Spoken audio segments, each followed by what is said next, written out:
Assalamualaikum warahmatullahi wabarakatuh. Perkenalkan, nama saya Dahya Ikalani Wijayani, peserta Latsar CPNS Angkatan 14 NDH 05 Pusdatbang KDOD Lan Samarinda. Pada kesempatan kali ini, saya akan menjelaskan tentang pelayanan publik, materi pelayanan publik yang sebelumnya dibawakan oleh Ibu Veronica Hana.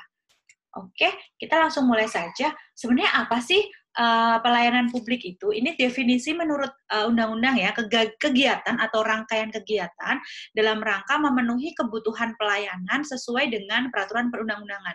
Bagi siapa? Setiap warga negara dan penduduk atas barang, jasa, dan atau pelayanan administratif yang disediakan oleh penyelenggara pelayanan publik.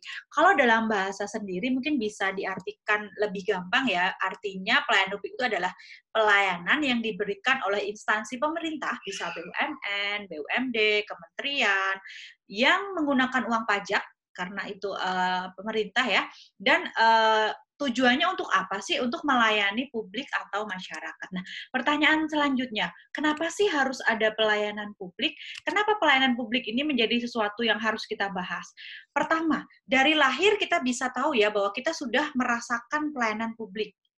Pelayanan publik itu everybody business. Setiap orang punya keterkaitan atau urusan dengan pelayanan publik. Contohnya nih, mengurus akte kelahiran. Nanti bahkan pada saat kita meninggal ya, tetap akan kita berurusan dengan pelayanan publik. Contohnya pengurusan akta kematian, itu contohnya. Nah, alasan yang kedua adalah kenapa kita harus membahas ini, pelayanan publik ini bisa berjalan karena menggunakan uang pajak yang sumber uang pajak tersebut adalah dari rakyat. Jadi rakyat berhak atas pelayanan publik yang baik. Oke, pembahasan selanjutnya adalah tentang paradigma pelayanan publik. Jadi ada 3 ya, ada OPA atau Old Public Administration, dan ada NPM, dan kemudian yang tingkatan lebih update adalah New Public Service. Apa sih sebenarnya OPA? Kalau OPA ini adalah paradigma lama ya, jadi pelayanan itu hanya diberikan oleh orang-orang di kelompok yang sama. Misalnya kalau menjabat sesuatu itu, ketika menjadi pemimpin yang menjabat di bawah-bawahnya adalah orang yang jadi tim sesnya, itu adalah OPA. Yang kedua adalah New Public Management, ini adalah pelayanan publik ini didefinisikan mempunyai orientasi bisnis, jadi masyarakat dianggap sebagai konsumen. Terus yang ketiga adalah New Public Service, ini yang terakhir ya, yang paling update.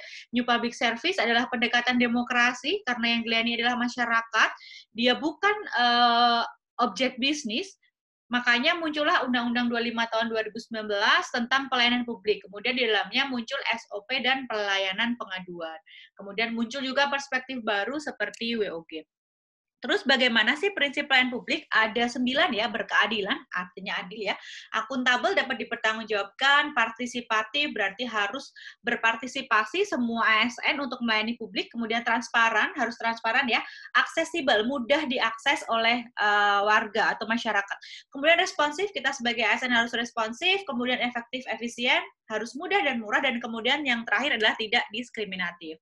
Terus kemudian yang ini apa sih sebenarnya artinya kami sebagai ASN itu mempelajari pelayanan publik?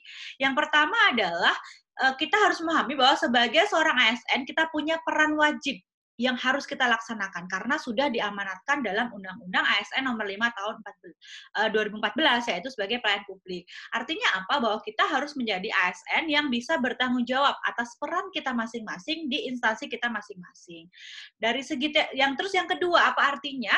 Para pakar sudah memperlihatkan perspektif yang berbeda-beda tentang pelayanan publik, mulai dari OPA, NPM, kemudian NPS. Dan kesemuanya ini menyesuaikan dengan perkembangan zaman. Jadi otomatis sebagai seorang ASN, kita pun harus mampu mengikuti perubahan paradigma tersebut. Terus kemudian pembahasan yang terakhir, jika nanti saya menjadi ASN, apa yang akan saya lakukan? Yang pertama adalah saya seorang dosen dan seorang ASN. Sesuai dengan amanat undang-undang bahwa harus selalu berusaha melayani masyarakat. Kalau saya sebagai dosen berarti mahasiswa. Harus saya layani dengan sebaik-baiknya sesuai dengan prinsip pelayanan publik. Yang kedua, selalu berusaha memperbaiki diri atas masukan yang biasanya diberikan oleh mahasiswa saat akhir semester di kuesioner. Itu harus saya terima, kemudian saya harus memperbaiki itu sebagai salah satu perwujudan nilai pelayanan publik, yaitu akuntabel dan transparan. Sekian jurnal harian saya. Terima kasih.